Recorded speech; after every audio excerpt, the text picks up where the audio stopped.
তুই জিজ্ঞেস করলি আমার জন্য তুই কি করেছিস। আমি কিছু বলিনি, কারণ ভালোবাসা তো আর হিসেব রাখে না। তবে আজ ভাবি, যদি তুই শুনতিস তাহলে হয়তো বলতাম আমি তোর জন্য অপেক্ষা করেছি। রাতের পর রাত ফোনের স্ক্রিনে তোর নামটা না জ্বললে মনে হয়েছে পৃথিবীটা যেন থমকে গেছে।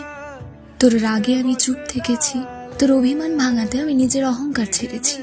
তুই চলে গেলে আমি কিচ্ছুটি বলিনি, কারণ ভেবেছি ভালোবাসা মানে হয়তো চলে গিয়েও আবার ফিরে আসা।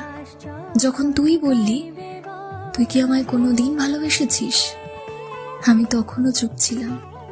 কারণ কিভাবে বলবো যে প্রতিটা সকালে চোখ খুললে সবার আগে আমার তোর মুখটা ভেসে ওঠে। আজ এত বছর পর তুই হয়তো অন্য কারোর পাশে ঘুমাস, অন্য কাউকে বলিস যে তুই আমার সব, আর আমি আজও আকাশের দিকে তাকিয়ে ভাবি